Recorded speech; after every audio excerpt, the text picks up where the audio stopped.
नमस्कार, मैं हूं आपके साथ प्रदीप आजाद और खास बात में आपका बहुत बहुत स्वागत है।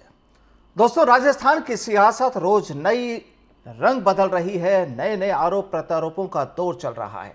एक तरफ राजस्थान में मंत्रिमंडल का पुनर्गठन, तो वहीं दूसरी तरफ पूर्व मुख्यमंत्री वसुंधरा राजे का 3 दिन का मेवाड़ दौरा। और कांग्रेस कहती है कि साल 2023 के जो चुनाव होने वाले हैं उनमें इस बार उनकी जीत पक्की है और पब्लिक का पूरा समर्थन उन्हें मिलना है। आखिर कैसी है राजस्थान की सियासत की इस वक्त की तस्वीर, इसी मुद्दे पर आज बात करते हैं। पहले भाजपा के पूर्व सीनियर लीडर रहे रोहतास शर्मा जी, हालांकि भाजपा ने उन्हें फिलहाल निष्कासित किया हुआ है, लेकिन अभी भी सियासत में बरकरार है, काम काज जारी है। रोहतास जी, आपका बहुत बहुत स्वागत है हमारे साथ जुड़ने के लिए। धन्यवाद। रोहतास जी, सबसे पहला सवाल कि राजस्थान की इस समय की अगर सियासत की तस्वीर देखना चाहें तो किस तरह से देखते हैं? देखिए, राजस्थान की सियासत उथल पुथल की सियासत है। दोनों पार्टियों में लोगों का ये मानना है कि आपस में गुटबाजी है। मेरा मानना ये है कि राजनीति में अगर गुटबाजी नहीं हुई तो राजनीति किस बात की हुई। प्रिंसिपल के बिल्कुल। आधार पर तो कोई चलता नहीं है। जी। राजनीति एक खेल है, तो खेल में मार दाड़ काट सब चलते रहती है। एनी हाउ, गीता में कृष्ण भगवान ने कहा है कि अच्छा पॉलिटिशियन वही है जो एनी हाउ अपनी गद्दी को बरकरार रख सके। तो ये ओके। लोग सब अपना अपना खेल खेलते हैं। इधर अशोक गहलोत जी पायलट साहब अपना खेल खेल रहे हैं, इधर भारतीय जनता पार्टी में एक, मैं तो ये समझता हूँ, जो जनता की आवाज है, मेरी आवाज नहीं है, खलक आवाज अलग आवाज। तो अलग आवाज, खलक आवाज ये है कि वसुंधरा राजे ही राजस्थान में वापस बीजेपी की सरकार बना सकती है, और कोई नेता ऐसा नहीं है जिसमें ऐसी क्षमता हो। क्योंकि यहाँ प्रतिपक्ष की भूमिका निभाने में निरंतर भारतीय जनता पार्टी असमर्थ रही है। अशोक गहलोत एक खिलाड़ी है, लोग उनको जादूगर भी मानते हैं, लेकिन सही मायने में वो मजे हुए एक खिलाड़ी हैं। किसी भी हालत में प्लेन को क्रैश होने से बचा सकते हैं, सेफ लैंड कर सकते हैं। तो उनके मुकाबले में नैले पे दैला केवल वसुंधरा जी लगा सकती है। परंतु हाईकमांड का सोच है, अब न जाने नए नए प्रयोग कर रहे हैं। अभी प्रयोग करने का ये समय नहीं है। अब 2 साल बाकी बचे हैं चुनाव को, तो नेतृत्व चाहिए, अनुभवी नेतृत्व चाहिए। और बीजेपी के पास तो बहुत अनुभवी नेतृत्व है। वसुंधरा राजे सिंधिया, उन्होंने 2 बार में भारतीय जनता पार्टी की सरकार बनाई। 120 एक बार और 162 आज तक का रिकॉर्ड है। 163 सीटें लेकर के वो राज लेके आई। तो ऐसे क्षमतावान नेतृत्व को इग्नोर करके उनको कुछ मिलने वाला नहीं। अभी मैं उदयपुर में उनकी धार्मिक यात्राएं चल रही हैं, जी। जगह जगह भीड़ उमड़ रही है, लोग जिंदाबाद के नारे लगा रहे हैं। लोग कह रहे हैं कि अगला मुख्यमंत्री कैसा हो, वसुंधरा राजे जैसा हो। वसुंधरा के नेतृत्व को सब सौभाग्य मानते हैं कि वसुंधरा का नेतृत्व अगर होगा तो निश्चित तौर पर सरकार बीजेपी की बनेगी। और राजस्थान की जनता को सुकून भी है, क्योंकि उन्होंने गरीब मजदूर किसानों के हित में बहुत काम किए हैं। सड़कों का लेकिन बड़ा भारी। शर्मा जी यहाँ पर जो पूनिया जी है, पूनिया जी भी तो लगातार इस वक्त दौरे पे है। इलेक्शन के टाइम भी उन्होंने काफी जगह पर दौरे किए और वो भी ये भी कहते हैं कि अगले चुनाव के लिए भाजपा और पूनिया जी दोनों पूरी तरह से मुस्तैद हैं। ये मृग मृच्छिका वाला खेल है। पूनिया जी समझ नहीं पा रहे। ये इतनी बड़ी तादाद में जो जो कार्यकर्ता इकट्ठे हो जाते हैं, वो एक भाजपा का संगठन है, और भाजपा का संगठन विश्व में सबसे बड़ा संगठन है। तो पूनिया जी समझ रहे हैं ये तुम्हारे नेतृत्व में, ऐसा नहीं है। ये तो सब अमित शाह और मोदी जी और वसुंधरा जी जैसे नेताओं के कारण इतना बड़ा संगठन तैयार हुआ है। अब वो संगठन के लोग चले जाते हैं। अब उन संगठन के लोगों से चिट्ठियां लिखकर अपना जन्मदिन मनवाते हैं कि भाई मेरे जन्मदिन पर आप गाड़ियां भर भर के आओ। कभी ऐसा हुआ है क्या? ये पहली बार हुआ है कि बीजेपी के लोग आए। कोई भी नेता की लोकप्रियता देखी जाती है कि आम जन कौन आता है। संगठन तो हर कोई बुला लेगा, संगठन बुलाने से नेता थोड़ी हो जाता है। तो संगठन के लोगों से इन्होंने जय जयकार करवाई, पोस्टर लगवाए, तो लोगों ने इसको बुरा माना, इसको अच्छा नहीं माना। और अब वो अभी नए खिलाड़ी भी नहीं है, मैं तो नहीं मानता कि उनको वो कोई खिलाड़ी है, वो बाई चांस बाई लक है। देखो, मैं तो भगवान को मानता हूँ और भारतीय संस्कृति को मानता हूँ, इसलिए लक बहुत बड़ा अहम रोल अदा करता है। तो उनको अध्यक्ष बना दिया, तो उनके मन में अब वो सपने ले रहे हैं, मैं मुख्यमंत्री बनूं। सपना तो अच्छा है, लेकिन उस दिशा में कदम नहीं उठा रहे हैं, वो फुटबाजी फैला रहे हैं। मतलब जो कार्रवाइयां, जो गतिविधियां पूनिया जी को अपनानी चाहिए वो नहीं अपना पा रहे हैं।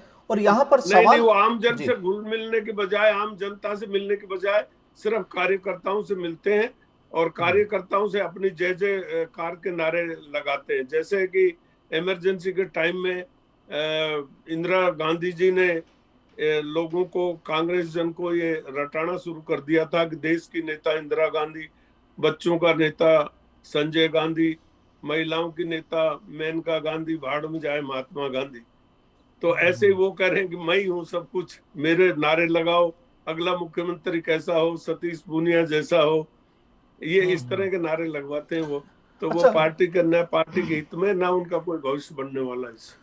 शर्मा जी, अभी हाल ही में जो मंत्रिमंडल पुनर्गठन हुआ है, इसे किस नजरिए से देखते हैं कि क्या वाकई गहलोत साहब ने, जिन्हें सियासी जादूगर भी कहा जाता है, उन्होंने एक मजबूत टीम तैयार करके और राजस्थान में 2023 में फतेह करने की वाकई पूरी तरह से ठान ली है, लगता है आपको?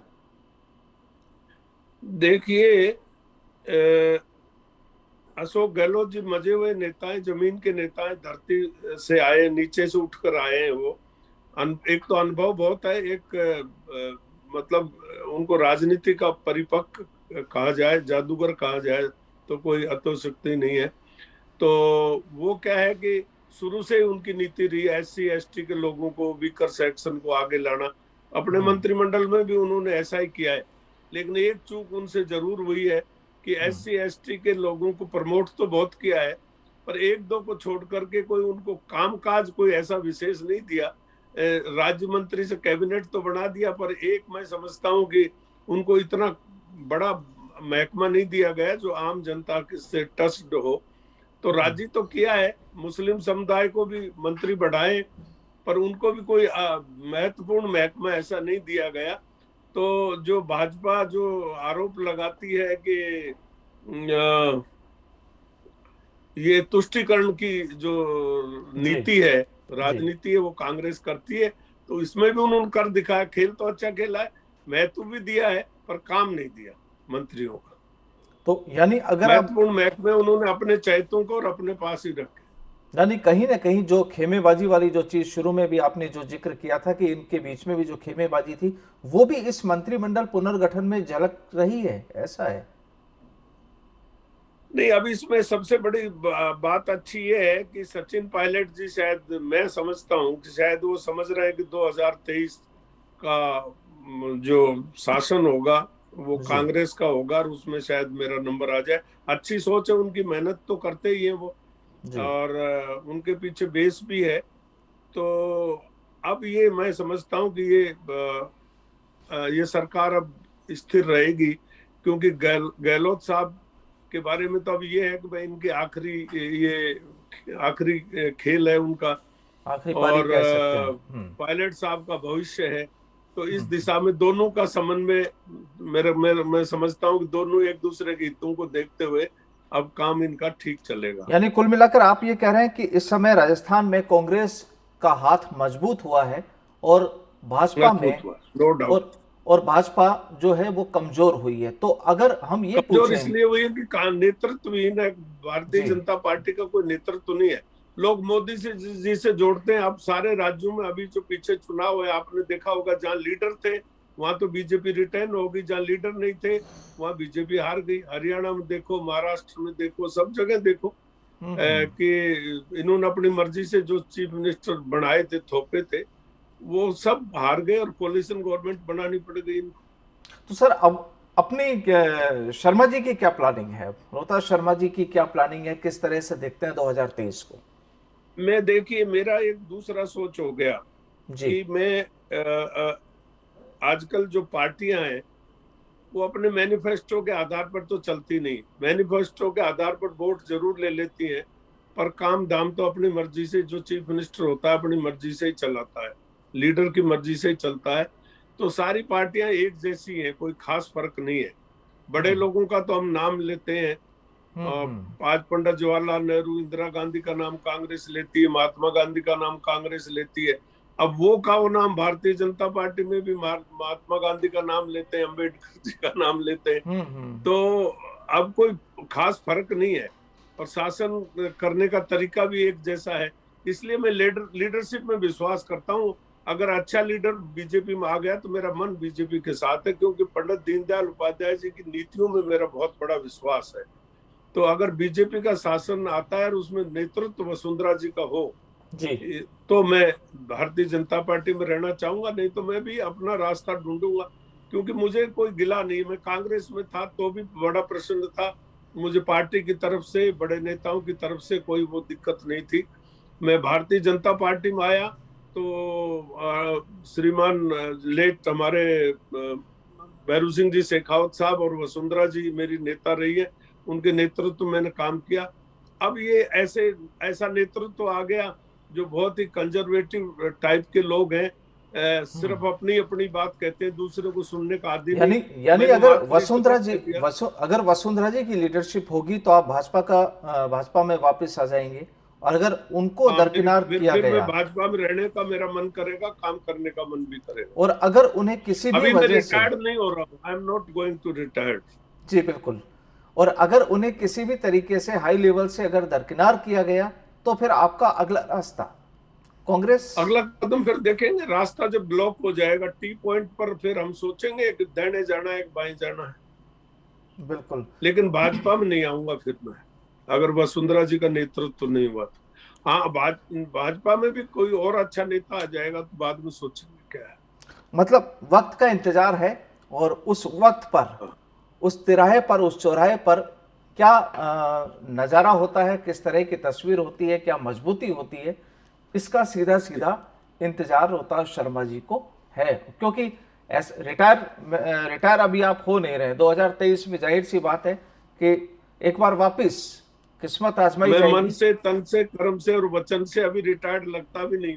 नहीं, बिल्कुल बिल्कुल बिल्कुल, हमारी दुआएं यही है कि आप आगे तक बिल्कुल चलते रहें, और एक अच्छी लीडरशिप के तहत जो जूनियर्स हैं उन्हें भी आपका मार्गदर्शन मिलता रहे।